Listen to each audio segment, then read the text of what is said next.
નમસ્કાર ગુજરાત। આજે આપણે જોશું 23 સપ્ટેમ્બર 2024નું મોસ્ટ ઇમ્પોર્ટન્ટ કરંટ અફેર। તે પહેલાં ખાસ કરીને ચેનલ ઉપર નવા હોય તો ચેનલને સબસ્ક્રાઈબ કરી લેવી, વિડીયો પસંદ આવે તો લાઈક કરવો અને તમારા મિત્રોને શેર પણ કરવો। તો ચલીએ આજનો ક્લાસ શરૂ કરીએ આપણે। તો તાજેતરમાં જ આંતરરાષ્ટ્રીય શાંતિ દિવસ ક્યારે ઉજવવામાં આવ્યો? તો 21 સપ્ટેમ્બરે ઉજવવામાં આવે છે દર વર્ષે। તો તાજેતરમાં જ આંતરરાષ્ટ્રીય શાંતિ દિવસ 21 સપ્ટેમ્બરે ઉજવવામાં આવ્યો છે। આ આંતરરાષ્ટ્રીય શાંતિ દિવસ 2024 છે। આની થીમ તો કે શાંતિની સંસ્કૃતિની કેળવણી। તો ખાસ કરીને થીમ પર યાદ રાખવી, શાંતિથી સંસ્કૃતિની કેળવણી। અને તો કે 2002ના તારીખથી વાર્ષિક 21 સપ્ટેમ્બર તરીકે ઉજવવામાં આવે છે। અને ત્યારે જ યુનાઇટેડ નેશનલે આ નક્કી કર્યું હતું અને ત્યારથી જ આંતરરાષ્ટ્રીય શાંતિ દિવસ 21 સપ્ટેમ્બરે ઉજવવામાં આવે છે। તો ખાસ કરીને આ દિવસ યાદ રાખવો। ત્યારબાદ તો કે સપ્ટેમ્બરના દિવસો જોઈ લઈએ। 2 સપ્ટેમ્બરની વાત કરીએ તો વિશ્વ નારિયેળ દિવસ। 5 સપ્ટેમ્બર તો કે ચેરિટીનો આંતરરાષ્ટ્રીય દિવસ અને આપણે શિક્ષક દિવસ ઉજવીએ। ત્યારબાદ 1થી 7 સપ્ટેમ્બર રાષ્ટ્રીય પોષણ સપ્તાહ દિવસ ઉજવવામાં આવે છે અથવા તો માહ ઉજવવામાં આવે છે। અને 7 સપ્ટેમ્બર આંતરરાષ્ટ્રીય પોલીસ સહકાર દિવસ ઉજવવામાં આવે છે। 7 સપ્ટેમ્બર આંતરરાષ્ટ્રીય ગીત જાગૃત દિવસ આ વખતે ઉજવ્યો હતો, જે તો કે સપ્ટેમ્બરના પ્રથમ શનિવારે ઉજવાય છે। અને 7 સપ્ટેમ્બર વાદળી આકાશ માટે સ્વસ્થ હવાનો આંતરરાષ્ટ્રીય દિવસ પણ ઉજવ્યો હતો। 8 સપ્ટેમ્બરની વાત કરીએ તો આંતરરાષ્ટ્રીય સાક્ષરતા દિવસ। 8 સપ્ટેમ્બરે તો કે વિશ્વ શારીરિક ઉપચાર દિવસ પણ ઉજવવામાં આવે છે। 10 સપ્ટેમ્બરની વાત કરીએ તો વિશ્વ આત્મહત્યા નિવારણ દિવસ ઉજવાય છે। 12 સપ્ટેમ્બર તો કે દક્ષિણ સહકાર માટે આંતરરાષ્ટ્રીય દિવસ ઉજવાય છે। 14 સપ્ટેમ્બર રાષ્ટ્રીય હિન્દી દિવસ ઉજવવામાં આવે છે। 15 સપ્ટેમ્બરની વાત કરીએ તો રાષ્ટ્રીય એન્જિનિયર દિવસ ઉજવાય છે અને આંતરરાષ્ટ્રીય લોકશાહી દિવસ પણ ઉજવાય છે આજ 15 સપ્ટેમ્બરે।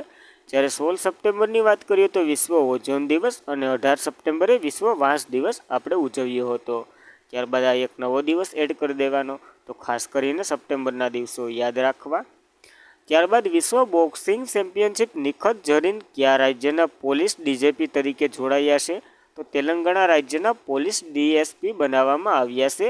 જાણીતા ભારતીય બોક્સર છે નિખત ઝરીન, જેમને તો કે પોલીસ મહાનિર્દેશક તરીકે બનાવવામાં આવ્યા છે। કયા રાજ્યના? તો કે તેલંગાણા રાજ્યના।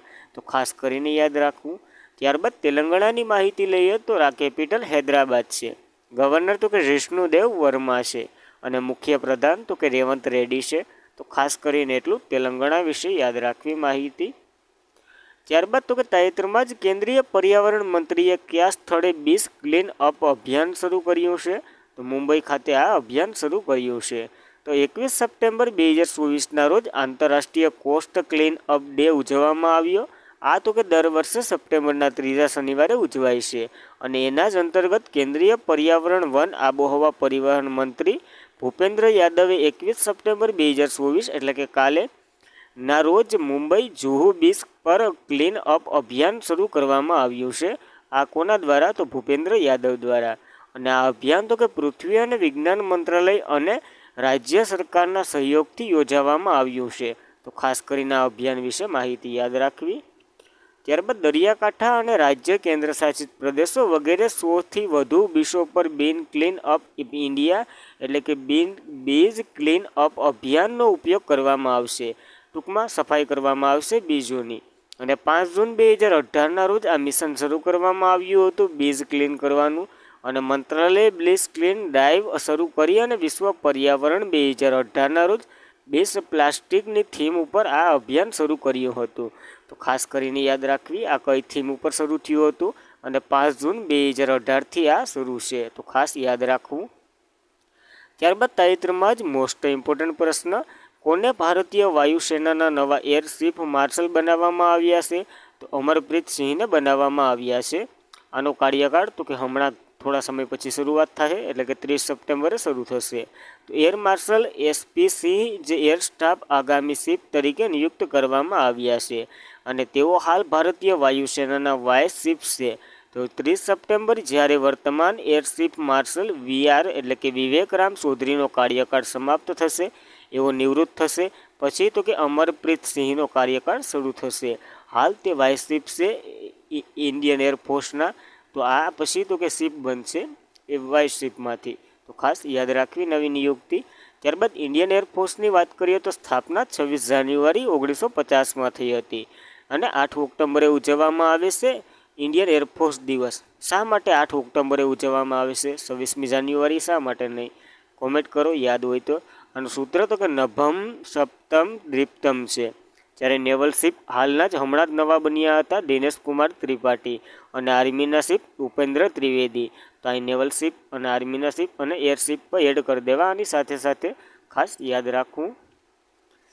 ત્યારબાદની વાત કરીએ તો તાજેતરમાં જ અમિત શાહ દ્વારા શરૂ કરાયેલ શ્વેત ક્રાંતિ 2.0 કોના સંબંધિત છે?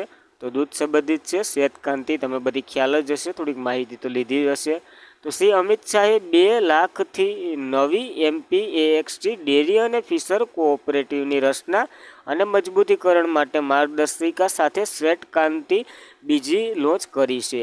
અને સહકારિત્વ અને સહકાર આપે એવું એપ્સોન્ટ આ શરૂ કરવામાં આવશે. જ્યારે શ્વેત ક્રાંતિ બીજી જે મહિલાઓને આત્મનિર્ભર અને સશક્તિકરણને મજબૂત બનાવવા અને કુપોષણ સામે આને લડાઈ માટે ખાસ કરીને મહિલાના વિકાસ માટે આ શ્વેત ક્રાંતિ જે શરૂ કરવામાં આવી છે. જ્યારે પશુપાલન વ્યવસાય દ્વારા વધુ મજબૂત બનાવવામાં આવશે, એના માટે આ શ્વેત ક્રાંતિ અમિત શાહ દ્વારા શરૂ કરવામાં આવી છે. આમાં તો કે મહિલાઓને માર્ગદર્શન આપવું, કુપોષણથી એને ઓલું કરવું, દૂધ ઉત્પાદન વધારવું, ડેરીઓનો વિકાસ કરવો વગેરે આવા કાર્યો હાથ ધરશે આ શ્વેત ક્રાંતિ. તો શ્વેત ક્રાંતિ વિશે માહિતી લઈ લઈએ તો તેમને તો કે 1970માં ઓપરેશન ફ્લડ તરીકે શરૂ કરવામાં આવી હતી, અને તે તો કે ડૉક્ટર વર્ગીસ કુરિયન્સના નેતૃત્વ અમલ કરવામાં આવ્યું હતું. જેનો મુખ્ય ઉદ્દેશ તો કે ભારતમાં દૂધ ઉત્પાદન વધારવાનો હતો, જેથી દૂધ ક્ષેત્રે આત્મનિર્ભરતા બની રહે. તો ખાસ કરીને આ યાદ રાખવી શ્વેત ક્રાંતિ વિશે. ત્યારબાદની વાત કરીએ તો સપ્ટેમ્બર 2024માં ગ્લોબલ ફૂડ રેગ્યુલેશન સમિટની બીજી આવૃત્તિનું ઉદ્ઘાટન ક્યાં કરવામાં આવ્યું છે? તો આનું ઉદ્ઘાટન નવી દિલ્હી ખાતે કરવામાં આવ્યું છે. તો ગ્લોબલ ફૂડ રેગ્યુલેશન સમિટની બીજી આવૃત્તિનું ઉદ્ઘાટન તો કે 20 સપ્ટેમ્બર 2024ના રોજ નવી દિલ્હી ખાતે કરવામાં આવ્યું છે. જે તો કે ખાદ્ય સુરક્ષા અને નિયમન માટે આંતરરાષ્ટ્રીય સહકાર એક મહત્વપૂર્ણ સીમાસૂચન છે, અને ત્રીજી વર્લ્ડ ફૂડ ઇન્ડિયા 2024 સાથે જ આનું આયોજન કરવામાં આવ્યું છે. તો ખાસ કરીને યાદ રાખવું. અને આ ત્રીજી વર્લ્ડ ઇન્ડિયા સમિટમાં પાર્ટનરશિપ દેશ કયો છે એ તમારે કોમેન્ટ કરવાનું છે. આપણે આગળ ભણી ગયા. ખાદ્ય સુરક્ષા અને ધોરણો નિર્ણાયક મુદ્દાઓ પર ચર્ચા કરવા માટે વિશ્વભરમાંથી ખાદ્ય નિર્ણાયકો અને નિષ્ણાતો સાથે આવું કામ કરવામાં આવશે. તો ખાસ યાદ રાખવું. ત્યારબાદ કેન્દ્રીય આરોગ્ય અને પર્યાવરણ કલ્યાણ મંત્રી જેપી નડ્ડા અથવા તો જગપત પ્રકાશ જેપી, ટૂંકમાં યાદ હોય એટલે લાંબુ નામ લેવામાં, તો દ્વારા શરૂ કરવામાં આવી છે. એનું ઉદ્ઘાટન આના દ્વારા કર્યું હતું, જે આપણા કેન્દ્રીય આરોગ્ય અને પર્યાવરણ કલ્યાણ મંત્રી જેપી નડ્ડા છે એના દ્વારા. અને ઓર્ગેનાઇઝેશન ઓથોરિટી એ આનું ઓલું કરે છે હેડલિંગ, જે તો કે food safety and startup authority of India આનું ઓલું કરે છે. તો એની વાત કરીએ તો તેમની સ્થાપના તો કે ફૂડ સેફ્ટી એક્ટ સ્ટાર્ટઅપ 2006 હેઠળ 2008માં આની સ્થાપના કરવામાં આવી હતી, અને મુખ્યાલય નવી દિલ્હી ખાતે આવેલું છે, અને મુખ્ય અધિકાર જી કમલાવર્ધન રાવ છે. તો ખાસ કરીને યાદ રાખવું, આ ઓર્ગેનાઇઝેશન ઓથોરિટી દ્વારા જે સંચાલિત છે food safety and startup authority of India વિશે. તો આ એટલી માહિતી નોંધવી. ત્યારબાદની વાત કરીએ તો તાજેતરમાં 14મી hockey India junior men's national championship 2024 કોને જીતી છે? તો આ જીતનાર પંજાબ હોકી છે. તો ખાસ યાદ રાખવું. તો તાજેતરમાં જ 14મી hockey India junior men's national championship 2024 સમાપ્ત થઈ, જે તો કે 19 સપ્ટેમ્બર 2024ના રોજ પંજાબ લાધરણમાં ઓલિમ્પિક સુરજીત સિંહ હોકી સ્ટેડિયમ ખાતે ફાઇનલ મેચ રમાયો હતો, અને આ સમાપ્ત થઈ. આનું આયોજન તો કે હોકી ઇન્ડિયા દ્વારા કરવામાં આવ્યું હતું. તો આમ હાઇલાઇટ પોઈન્ટ જોઈ લઈએ તો હોકી ઇન્ડિયા દ્વારા આયોજિત આ પ્રતિષ્ઠિત ઇવેન્ટ 9 સપ્ટેમ્બરથી 19 સપ્ટેમ્બર 2024 દરમિયાન આયોજન થયું હતું. જીતનાર તો કે હોકી પંજાબ છે, અને હાર્યું તો કે યુપી હોકીને હરાવી, એટલે કે ઉત્તર પ્રદેશ હોકીને હરાવી હોકી પંજાબ જીતી ગયું છે આ ગેમ 14મી. ત્યારબાદ હોકી ઇન્ડિયા એ આનું આયોજન કર્યું હતું, તેના વિશે માહિતી લઈ લઈએ. તેની રચના તો કે 2009માં થઈ હતી. હેડક્વાર્ટર નવી દિલ્હી ખાતે આવેલું છે, અને પ્રમુખ તો કે દિલીપ તિર્કી છે. તો ખાસ કરીને આ પોઈન્ટો નોંધવા. ત્યારબાદ હોકી ઇન્ડિયાનું જે ચર્ચામાં રહ્યું છે 2024નું રાષ્ટ્રીય આંતરરાષ્ટ્રીય બધી જ કરંટ અફેર જોઈ લઈએ. તો તો સુલતાન અઝલત શાહ ટ્રોફી મલેશિયામાં આયોજન થયું હતું. જાપાન જીત્યું હતું પાકિસ્તાનને હરાવીને. અને FIS હોકી 5S મહિલા વિશ્વકપ મસ્કટ ઓમાન ખાતે રમાઈ હતી. નેધરલેન્ડ જીત્યું હતું ભારતને હરાવીને. તો ખાસ IMP. જ્યારે FIS hockey 5S men's world cup Muscat ખાતે યોજાયું હતું. નેધરલેન્ડ જીત્યું હતું મલેશિયાને હરાવીને. જ્યારે એશિયન્સ ગેમની 19મી આવૃત્તિ પુરુષ ટીમનો ગોલ્ડ જીત્યો હતો ભારતે. જ્યારે ભારતીય પુરુષ હોકી ટીમના કોચ કેગ ફુલટન છે સાઉથ આફ્રિકાના છે. ત્યારબાદ ભારતીય મહિલા હોકી ટીમના કોચ અરેન્દ્ર સિંહ છે રાયબરેલી હોકી સ્ટેડિયમ રાની રામપાલના નામ ઉપર. અને ભારતનું સૌથી મોટું હોકી સ્ટેડિયમ ઓડિશા ખાતે આવેલું છે બિરસા મુંડાના નામ ઉપર નામ રાખ્યું હતું. મોહાલી હોકી સ્ટેડિયમ જે બલબીર સિંહ સિનિયરના નામ ઉપર રાખવામાં આવ્યું હતું એનું નામ. જ્યારે મહિલા હોકી લીગ 2024 રાંચી ખાતે રમાઈ હતી. જુનિયરે જીતી હતી. અને 2024 hockey match II world cup Bharat ખાતે રમાવાનો છે. અને સપ્ટેમ્બર 2024માં 8મી એશિયન મેચ હોકી ચેમ્પિયનશિપ 2024 યોજાઈ હતી હુન્નરબર્ગ ચીન ખાતે. આમાં જીત ને હાર ને બધી આપણે ચર્ચા કરી ગયા હતા. કોણ જીત્યું ને કોણ હાર્યું એ તમારે કોમેન્ટ કરવાનું છે. ત્યારબાદ નવેમ્બર 2024માં મહિલા Asian hockey championship trophy 2024 Bihar Raniganj ખાતે રમાશે. અને હોકી ઇન્ડિયા નિવૃત્ત PR શ્રીજેશ જર્સી નંબર 16ને નિવૃત્ત કરી દીધી હતી. આની પહેલાં ક્રિકેટના 2 ખેલાડીની જર્સી નિવૃત્ત કરી દીધી હતી. ધોનીની 7 નંબરની, સચિનની 10 નંબરની. ત્યારબાદ ભારતીય જુનિયર મેન્સ હોકી ટીમના નવા મુખ્ય કોચ PR શ્રીજેશને બનાવવામાં આવ્યા હતા. ત્યારબાદ તો કે FIS આંતરરાષ્ટ્રીયની જોઈ લઈએ. તેની રચના 1924માં થઈ હતી. મુખ્ય મથક તો કે લોસેન સ્વિટ્ઝરલેન્ડ ખાતે આવેલું છે. અને વડા તો કે મોહમ્મદ તૈયબ ઇકરમ છે. તો ખાસ યાદ રાખવું. ત્યારબાદ તો કે 1928માં ભારત FISનો સભ્ય બનનાર પ્રથમ એશિયાનો દેશ બન્યો હતો. તો ખાસ કરીને આ પોઈન્ટ પર નોંધવાની સાથે. ત્યારબાદ હોકી કપ અને ટ્રોફીઓ જોઈ લઈએ. તો અઝલત શાહ કપ, આગા ખાન કપ, નહેરુ ટ્રોફી જે તો કે બાસ્કેટ રેસ અને નહેરુ કપ ફૂટબોલ સાથે સંકળાયેલો છે. Dhyanchand cup, Rangaswamy cup, Scindia cup, Ranjitsinh cup અને બેટન કપ, ઇન્દિરા કપ વગેરે હોકીની કપ અને ટ્રોફીઓ છે. તો ખાસ કરીને પહેલાં વનલાઇનર સ્વરૂપે પૂછાઈ જતું કે અઝલત શાહ કપ શેના સંબંધિત છે. ને અટાણે કંઈક પેપર હેલા અઘરા જેવા હોય એવા પૂછાઈ જાય તો યાદ રાખવા. ત્યારબાદની વાત કરીએ તો તાજેતરમાં જ PM મિત્ર અંતર્ગત નરેન્દ્ર મોદીએ કયા રાજ્યમાં નવા પાર્કનો શિલાન્યાસ કર્યો છે. તો મહારાષ્ટ્રના અમરાવતીમાં કર્યો છે. આંધ્રપ્રદેશ એકમાં જ અમરાવતી નથી, મહારાષ્ટ્રમાં પછી. તો વડાપ્રધાન નરેન્દ્ર મોદીએ મહારાષ્ટ્રની અમરાવતીમાં PM mega integrated textile region અને એપેટર પાર્ક માટે શિલાન્યાસ કર્યા છે. જે તો કે 10 હેક્ટરમાં પાર્ક વિકસાવવામાં આવશે. અને કેન્દ્ર સરકારના કાપડ અને ઉદ્યોગ માટે 7 PM મિત્ર પાર્ક સ્થાપવાને મંજૂરી આપી છે. તો ટોટલ 7 પાર્ક સ્થપાશે. એમાં પહેલો પાર્ક તો કે મહારાષ્ટ્ર ખાતે આનો શિલાન્યાસ કરી નાખ્યો. આ તો કે PM મિત્ર અંતર્ગત સ્થપાશે. અને તે પાર્કનું નિયમન અને નિયંત્રણ તો કે જાહેર અને ખાનગી એટલે કે પબ્લિક પ્રાઇવેટ પાર્ટનરશિપ અંતર્ગત કરવામાં આવશે. તો ખાસ કરીને આ પોઈન્ટો નોંધવા. ત્યારબાદની વાત કરીએ તો તાજેતરમાં જ કોને શ્રીરામ ફાઇનાન્સના બ્રાન્ડ એમ્બેસેડર બનાવવામાં આવ્યા છે. તો રાહુલ દ્રવિડને બનાવવામાં આવ્યા છે. તો શ્રીરામ ફાઇનાન્સ ભૂતપૂર્વ કેપ્ટન અને ભારતીય ક્રિકેટ ટીમના મુખ્ય કોચ રાહુલ દ્રવિડ છે. તેમને બ્રાન્ડ એમ્બેસેડર તરીકે એરબોર્ન બનાવવામાં આવ્યા છે શ્રીરામ ફાઇનાન્સના.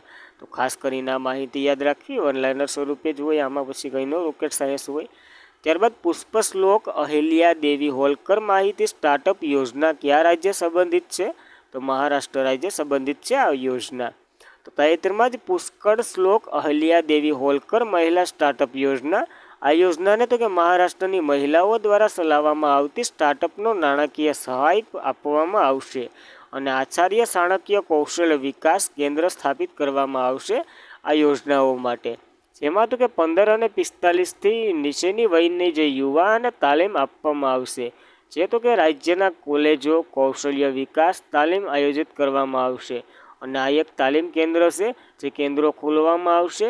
અને આ ટૂંકમાં ITI જે લોકો કરતા હોય એના જેવું છે, થોડુંક મળતું આવે. આ રીતે સમગ્ર રાજ્યમાં દર વર્ષે લગભગ 15 લાખ યુવાને મફત કૌશલ્ય વિકાસ તાલીમ આપવામાં આવશે. આ બંને યોજના નરેન્દ્ર મોદીએ મહારાષ્ટ્ર ખાતે લોન્ચ કર્યું છે. એટલા માટે આપણા માટે IMP એક પુણ્ય શ્લોક અહિલ્યા હોલકર મહિલા સ્ટાર્ટઅપ યોજના અને એક તો કે કોલેજ કૌશલ્ય વિકાસ તાલીમ આયોજિત કરવામાં આવશે આના અંતર્ગત. આના અંતર્ગત તો કે આચાર્ય ચાણક્ય કૌશલ્ય વિકાસ કેન્દ્રનો પણ ઉદ્ધાર કરવામાં આવશે. તો ખાસ કરીને આ યોજના IMP છે, તો યાદ રાખવી. ત્યારબાદ મહારાષ્ટ્રની વાત કરીએ તો કેપિટલ મુંબઈ છે. CM તો કે એકનાથ શિંદે છે. રાજ્યપાલ તો કે CP રાધાકૃષ્ણ છે. તો થોડુંક સરસામાં રહેલું જોઈ લઈએ અહીંયાનું. તો દેશનું પ્રથમ મહિલા રેલવે સ્ટેશન જે માટુગા રેલવે સ્ટેશન મુંબઈનું બન્યું હતું. જ્યારે ખેલો ઇન્ડિયા યુથ ગેમની 6ઠી આવૃત્તિ તમિલનાડુમાં યોજાઈ હતી.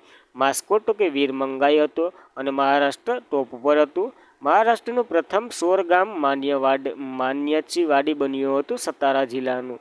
અત્યારે Time magazine world greatest place of 2024ની યાદીમાં 3 ભારતીય સ્થળોનો સમાવેશ કરવામાં આવ્યો હતો. એમાં પેલું હિમાચલ પ્રદેશનું નાટ બુટિયો હોટલ હતું અને હૈદરાબાદનું મનન ચોકલેટ ફેક્ટરી હતી. જ્યારે મુંબઈનું ઉકેલા મ્યુઝિયમ હતું. તો ખાસ કરીને 3 સ્થળો પર યાદ રાખવા, કારણ કે ટાઈમ મેગેઝિન હમણાં બહુ સરસામાં છે. ત્યારબાદ તો કે કાલનું રિવિઝન કરી લઈએ. તે પહેલાં ખાસ કરીને ચેનલ ઉપર પહેલાં અથવા તો નવા હોય તો સબસ્ક્રાઈબ કરી લેવી. વિડીયો પસંદ આવે તો લાઈક કરવો અને તમારો પ્રતિભાવ કોમેન્ટમાં જણાવવો. ત્યારબાદ તાજેતરમાં જ મિસ ઇન્ડિયા વર્લ્ડ વાઇડ 2024 કોને બનાવવામાં આવ્યા છે? તો ધ્રુવી પટેલને બનાવવામાં આવ્યા છે. તાજેતરમાં જ MSCI all country world international market India ભારતનું કયું સ્થાન મળ્યું છે? તો ભારતને 6ઠું સ્થાન મળ્યું છે.